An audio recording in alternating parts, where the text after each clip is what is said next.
kan gini ya, cara cari peluang di bursa itu bagaimana ya? Nah, cara cari peluang di bursa itu gue bakal bawa di sini ya pembahasannya. Mencari peluang saat bursa tertekan. Investor hebat tidak dilahirkan saat bull market. Mereka dibentuk saat semua orang kehilangan harapan. Oke, gue ulangin ya. Kita dibentuk ketika saat semua orang hilang harapan. Itulah cara kita cari peluang. Bukan mengikuti berita-berita negatif. Ikutin stres. Capek sama keadaan di sini. Everything. Dramatis sekali. Tapi untuk investor, tidak. Investor manfaatin keadaan. Itulah kita cari peluang, ya. Mencari peluang saat bursa tertekan. Karakter investor terlihat ketika harga jatuh, bukan ketika semua orang sedang untung. Aduh. Yang lagi emosi-emosi, saya dijebak, saya FOMO. Wah, gara-gara ini, MSCI-an, blunder-blunderan. Saya nyesel pilih, saya nyesel ini. Pantaslah kere terus mentalnya. Itu bukan mental investor, itu mental orang kere, cuy. Serius, mental orang miskin. Gak peduli lu harta lu berapa banyak, punya pesawat kayak, punya jet kayak, mau punya robot kayak apa, kayak gede-gede di, wah nggak tahu, mau punya planet kayak, nggak peduli. Kalau mental lu miskin, ya miskin aja. Oke? Bursa tidak sedang menghukum Anda. Pasar tidak memiliki emosi. Pasar tidak membenci Anda sih. Pasar hanya sedang menyesuaikan ekspektasi. Yang membuat penderitaan terasa lebih besar adalah cara kita menafsirkannya. Nah ini loh. Nah masalahnya sekarang orang itu kemakan semua berita-berita aneh-aneh. Lu salah menafsirkan. Makanya ada nama inverted thinking. Berpikir terbalik. Kalau kita mereverse cara pikir kita, ini adalah peluang. Lu mau kapan lagi bursa kita bisa balik ke 5.300 atau bahkan 6.000 sekarang seperti ini? Gua aja sangat menantikan momen-momen ini, cuy. Gua sih udah kenyang banget. Bahkan gua bisa take profit, gua bisa beli PC baru, cuy. Yang nominal lumayan gede, cuy. Dan gua nggak pakai modal gua lagi. Gua pakai uang hasil dari bursa. Menurut gua sih bursa ini tempat paling enak ya. Karena kita kayak lu mau lapor SPT juga bisa gampang, lapor aja. Paling bersih, paling transparan. Bursa ini, menurut gue sih berterima kasih banget sih sama Tuhan sih. Ada bursa saham diciptakan, terus sekarang bursa kita lagi reformasi juga, which is good. Arahnya udah bagus banget. Gue seneng banget. Thank you banget ya buat bursa saham sampai hari ini bisa berdiri sampai hari ini ya. Dan sekarang udah mulai berbenah juga. Gue cuma mau mengucap terima kasih dan semangat terus ya. Gue bakal dukung bursa saham kita. Oke. Dan gue berharap ke depan kita makin baik. Ya, jadi gue sih menafsirkan ini semua halnya positif sih. Karena gue udah merasakannya. Terutama buat teman-teman yang belum merasakan juga, pasti bisa mikir yang sama seperti gue sih. Gitu. Jadi gue bakal tetap mendukung bursa kita dan gue bakal mendoakan negara kita yang terbaik sih selalu sih. Apapun itu. Karena sebagai investor, kita itu dilatih untuk selalu berpikir rasional. Ya. Karena gue juga jadi investor enak. Kita mikirnya itu bukan jelek-jelek aja, tapi lebih baik-baiknya sih. Jeleknya itu ada peluang, tapi baiknya itu adalah untuk semua orang. Karena kita tinggal di sini, kita mendoakan yang baik-baik, perusahaannya sehat, terus negaranya juga sehat, ekonomi kita membaik, which is doa itu kan untuk semua orang juga, untuk alam semesta ini. Maka kenapa investor umurnya panjang, investor terus kaya-kaya, emang seperti itu. Karena mereka nggak bakal mikirin hal-hal negatif itu semua. Karena dimanapun tetap sama cuy, ada punya tetap. Tapi bagaimana cara kita menafsirkannya? Oke? Gue lanjut lagi ya. Jadi pasar tuh nggak hukum kalian sih. Ada nama The Art of Don't Give a Fuck sebagai investor. Investor dewasa tidak bereaksi terhadap setiap headline. Ia hanya peduli pada kualitas bisnis, valuasi, probabilitas, dan margin of safety. Segala sesuatu di luar itu hanyalah kebisingan sih. Jadi gue udah pernah bawain ilmu The Art of Don't Give a Fuck. Nah, kalau kalian bisa pakai itu, kalian harusnya udah bagus sih. Yang kita pedulikan adalah kita punya hidup. Udah that's it. Hidup kita doang. Just for our life. Bukan hidup orang lain, bukan urusan luar, bukan apapun itu. Fokus di kita aja sih. Jadi kalian masih bisa terapin itu. Ini sih bagusnya untuk kehidupan kalian sih, untuk kualitas hidup kalian juga sih. Ya. Oke. Psikologis kerumunan. Saat semua orang panik, otak manusia menganggap ikut panik juga adalah tindakan yang aman. Padahal investasi yang aman secara psikologis seringkali bukan yang paling menguntungkan secara finansial lah itu. Kena pom-pom, kena itu semua ini itu, join seminar, bisa ratusan ribu persen, puluhan ribu persen, iya. Kalau misalnya lu bilang kayak gitu-gitu, wah kok bisa, kenapa gue nggak bisa? Terus dengan kata-kata dia, oh udah suruh hold nih di 10.000, sekarang udah di 1.000-an masih disuruh hold gitu kan. And everything gitu loh. Coba gue mau nanya kalian, logis gak sih? Lu pikir aman? Itu loh. Malah kita ngomong ya, kalian yang mikir aman malah bilang apa? Secara psikologis bukan paling menguntungkan gitu loh. Ya awas secara pemikiran terbalik sih menurut gue sih. Kalian tuh mesti mikir sih. Hidup tuh banyak resiko. Kalau ada yang mau jeblosin kalian, jerumusin kalian, ya lu mesti bisa mikir. Nggak ada tuh namanya con instan cuy. Nggak ada tuh namanya saham naik terus cuy. Nggak ada. Come on man. Sadar, wake up. Ya, jangan dibodoh-bodohi orang terus. Ego, pembunuh kekayaan nomor 1. Ego ingin selalu benar. Investor hebat ingin menghasilkan keputusan yang benar. Dua hal itu sangat berbeda. Orang selalu menang dalam argumen, sering kalah dalam investasi. Ini gue bilang, orang suka debat itu orang tolol. Orang suka debat itu pasti orang tolol, udah pasti. Karena kenapa gue bilang orang tolol? Karena dia menunjukkan ketololan dia. Kalau orang pintar nggak bakal debat sih. Maka kenapa di sini gue bilang kan, orang selalu ingin menang dalam argumen, sering kalah dalam investasi. Udah pasti. Lu kalau suka debat, gue ngajak lu investasi, pas lu kalah, pasti telak. Kenapa? Gue berani jamin 10 tahun nggak bakal berani, nggak bakal tahan lo. Lu megang satu saham, nggak usah 10 tahun deh. Gue kasih waktu 1 tahun aja, pasti nggak bakal bisa. That's it. Karena lu berargumen, lu menurut lu tuh bener. Bandar-bandaran bener lah, tarik-tarik garis bener lah, ramalan-ramalan apa kayak tarot-tarotan apa, lu ada lebih gila lagi katanya, baca arah saham pakai tarot dan sebagainya gitu. Itu dunia ini makin kacau sih menurut gua sih. Dan hanya percaya. Oh fuck me man. Kita nggak tahu besok mau ngapain. Besok lu masih hidup aja kita nggak tahu cuy. Lu besok masih hidup atau udah nggak ada juga nggak tahu cuy. Anjir man. Ya jadi kita ngomong itu bang jadi argumen semua. Tapi kalau kita ngomong ya dua hal berbeda apa? Investor hanya ingin menghasilkan keputusan yang benar. Kalau kita tuh cari keputusan sih. Karena kita punya keyakinan sendiri. Seperti gue sendiri kayak sekarang gue ngajarin kalian. Yang gue kasih tahu semua ini, video-video gue tuh menurut keyakinan gue semua. Jadi gue nggak usah mengulang menurut keyakinan gue, nggak usah. Lu harus udah pakai otak. Gitu loh. Yang gue bilang ini bisa jadi benar, bisa jadi salah. Karena ini keyakinan gue. Lu mesti punya keyakinan sendiri. Apakah itu kepastian yang lu mau cari atau bukan? Karena dua halnya berbeda. Ikatan dan kebutuhan itu beda.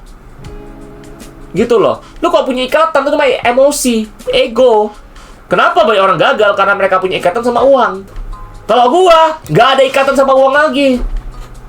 Bukan berarti gua nggak butuh. Kita semua butuh uang. Tapi kita nggak ada ikatan sama uang. Ngerti ya? Itu dua hal berbeda tuh. Oke?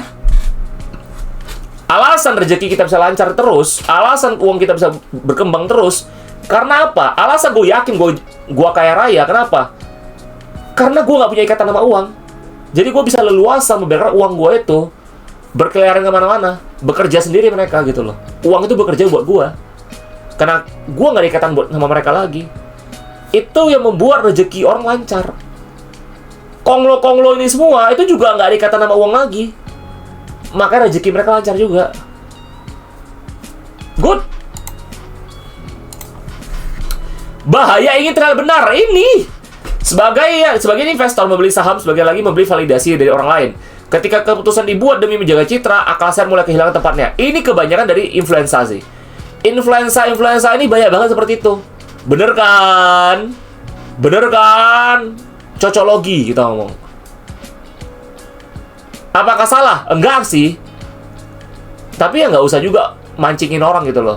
Ayo join ke kelas gue, ayo join ke seminar gue, ayo ikutin gue, kasih lu cuan cepet gitu loh. Jadi lu jadi punya mental, gue gak mau tahu besok ijo gue beli Ferrari. Kan goblok men, gak kayak gitu cuy. Itulah namanya bahaya internet bener. Jadi kalian mesti bisa ngontrol diri kalian cuy. Oke? Paham? Ini sangat bahaya cuy. Ini bisa membunuh kalian suatu saat. Karena ini adalah pembunuhan karakter. Hati-hati sih. Nggak ada uang cepet. Be careful ya. Probabilistic thinking. Ini masalah thinking sih. Tidak ada investasi yang pasti. Yang ada hanyalah probabilitas. Investor dewasa berhenti bertanya, apakah ini pasti naik? Lalu mulai bertanya, apakah peluang menang lebih besar daripada resikonya? Nah ini, kalau gue sih lo mikir kayak gitu sih. Kalau teman-teman sedang datang live gue pasti selalu melihat apa? Dari sisi resiko. Apakah resiko sepadan dengan apa yang bakal gue dapet? Seperti itu. Peluang menang lebih besar atau lebih kecil? Lebih besar resiko atau peluang menang lebih besar? Gue cari dari sana. Bukan lu validasi harga-harga saham cuy. Itu mah judi. Lu bagusan ke Marina Bay atau ke Las Vegas main aja sih menurut gue sih. Ya. Mengapa orang pintar tetap miskin? Karena kecerdasan tanpa disiplin hanya melakukan argumen, bukan kekayaan dalam investasi. Karakter sering melakukan IQ. Karakter itu adalah segalanya sih. Akhlak kita ngomong. Maka kenapa kita ngomong ya, dalam investasi, yang paling penting pertama adalah akhlak. Lu kalau kehilangan akhlak, lu kehilangan segalanya. Lu kehilangan kesehatan, kehilangan sebagian hidup lu. Tapi kehilangan uang, nggak kehilangan apapun. Itu kata-kata dari Pak Lo Keng Hong. Dan gue setuju. Dan gue pakai prinsip itu sampai hari ini juga. Dan itu membuat hidup gue menjadi luar biasa sekali. Oke, gue merasa hidup gue tuh lebih positif, lebih bermakna, dan gue bisa menikmati alam semesta ini. Terima kasih Tuhan, terima kasih dunia, terima kasih siapapun itu. Ya, gue bisa kenal saham juga, ya, dan gue juga bersyukur kita bisa punya bursa saham juga. Gue bersyukur ada saham-saham bagus, perusahaan-perusahaan baik gitu. Gue bersyukur juga bursa kita udah mulai reformasi juga, jadi ada perbaruan, udah mulai ke arah yang bener. Pelan-pelan penyusuan-penyusuan ini bakal capai target dan bursa kita bisa kembali lagi. Gue juga bersyukur gue masih bisa di sini dan mendoakan yang terbaik buat negara kita and everything. This is what we call grateful thinking. Oke? Jadi kita berpikir secara rasional. Seperti itu. Nah, tapi kebalikannya, orang pintar kenapa tetap miskin? Ya karena mereka tuh lebih suka argumen, suka stay sama propaganda. Suka fokus ke bagian negatif. Nggak mikirin hidup lo. Banyak orang pintar miskin kok, banyak kok. Kan sering ketahuan, sering nampak kan? Kenapa ya teman gue ya, dia berandalan di kelas, nggak pernah belajar, tapi kaya banget loh. Gue sering dapat juara kelas 1, dapat juara di kelas juara 1. Kenapa gue masih kayak gini-gini aja ya? Sadar nggak? Ya karena orang pintar tuh banyak egonya. Kita bukan masalah pintar atau enggaknya, masalah IQ. Bukan IQ juga sih, attitude. Akhlak, oke? The cost of envy. Iri hati membuat kita membeli terlalu mahal. Takut membuat kita menjual terlalu mahal. Sebagian besar kerugian investor lahir bukan dari analisis yang buruk, tetapi dari emosi yang tidak dijaga. FOMO itu sirik. Lu adalah orang iri hati dengki. Nggak terima orang bisa masuk duluan daripada lu, jadi lu FOMO. FOMO ini bakal membunuh kalian. Secara realita maupun secara karakter. FOMO ini bisa menghancurkan hidup orang. Jadi hati-hati dalam ngambil keputusan. Mungkin lu bakal kena masalah keluar ke depannya nanti. FOMO ini bukan hal positif. FOMO ini hal negatif. Hati-hati. Mentalitas pemilik bisnis. Nah, kita masuk ke dalam mentalitas. Investor bertanya, berapa target minggu depan? Pemilik bisnis bertanya, apakah bisnis ini masih lebih baik 5 tahun dari sekarang? Cara berpikir menentukan hasil. Kalau kita dua-duanya, sebagai investor kita ngitung valuasi. Berapa target minggu depan? Investor. Oke? Hitung valuasi. Berapa targetnya kalau dia udah capai nilai wajar segini? Hitung valuasi. Kalau kita gabungin sama bisnis, kita bakal mikir sih, ini bisnisnya kayak mana. Lu bisa paduin. Makanya kenapa gue sering ngajarin kalian hitung nilai wajar perusahaan gitu loh. Cara gue presentasinya juga, gue paduin. Itulah namanya brainstorming. Oke? Di modul membership udah ada sih. FOMO dan kebodohan kolektif. Ketika ribuan orang melakukan hal yang sama, belum tentu mereka benar. Sejarah pasar dipenuhi oleh momen ketika mayoritas justru salah. Popularitas bukan bukti kebenaran nih. Siapa nih kemakan omongan influenza? Ya angkat aja nggak apa-apa sih. Karena gue dulu juga sama sih. Dulu pas gue awal-awal juga kayak gitu sih. Tapi kan pengalaman itu mengajarkan kita ya. Dan lu semakin dewasa semakin baik sih. Kayak gitu sih. Dan gue semakin hari gue merasa hidup gue tuh semakin luar biasa sih menurut gue sih. Jadi yang kita butuhkan itu adalah hidup yang bahagia. Gitu. Dan yang kita butuhkan itu adalah sekarang adalah bagaimana cara lu mengontrol diri lu sih. Ya, lucu tapi aneh ya. Lu mau kaya, lu mau sukses, tapi butuh dimotivasi. Lucu gak sih? Uang yang lu rasain ya lu. Ya sukses ya lu. Ya hidup sejahtera ya lu, bukan gue. Tapi kenapa mesti gue motivasiin? Aneh banget sih menurut gue sih. Ya. Jadi yang bisa motivasi diri kalian ya diri kalian sendiri sih. Oke, diskusi lebih banyak sama diri sendiri. Berkaca, coba lihat kaca. Oke? Next. Belajar menerima ketidakpastian. Tidak semua pertanyaan memiliki jawaban hari ini. Tidak semua penurunan harus segera dipahami. Investor matang mampu hidup berdamping dengan ketidakpastian tanpa kehilangan ketenangan. Intinya adalah belajar berdamai dengan keadaan, guys. Serius. Kita sebagai investor belajar berdamai dengan keadaan. Ketika lo berdamai dengan keadaan sama diri sendiri juga, peluang bakal banyak banget. Bakal banyak banget peluang. Karena kita bukan fokus ke hal yang nggak bisa kita kontrol. Kita fokus yang bisa kita kontrol. Niscaya alam semesta ini bisa ngebantuin juga. Makanya itu, jadi orang damai-damai aja udah hidupnya. Oke. Kita lebih fokus ke pengembangan diri, fokus ke kehidupan kita aja. Ada saatnya kita bisa bersosialisasi, kita bersosialisasi. Kalau memang hati lu tuh lagi niat pengen bersedekah, bersedekah. Itu bagus. Oke, karena hati ini nggak bisa membohongi sih. Ada jiwa, raga hidup dalam tubuh ini yang punya insting lebih kuat daripada otak kita sendiri sih. Insting itu beda soalnya. Insting itu nggak bakal bisa menipu kalian. Oke, insting itu lahir dari jam terbang, ya. Oke, jadi kita mesti bisa belajar menerima ketidakpastian. Karena hari esok itu tidak pasti. Oke. Solusi buat kalian semua. Ini kita ngomong apa, orang dewasa sudah belajar. Karena pengalaman sering berubah menjadi ego. Semakin lama belajar di pasar, semakin besar godaan untuk merasa sudah tahu semuanya. Padahal pasar selalu mampu mengajarkan pelajaran baru. Banyak kan yang kayak gituan?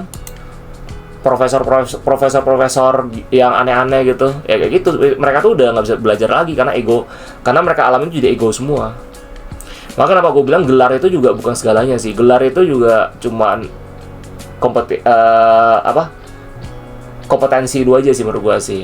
Tapi paling penting itu bukan gelar, tapi bagaimana cara berpikir lu, cara etika lu sih sebenarnya sih tepatnya sih gitu.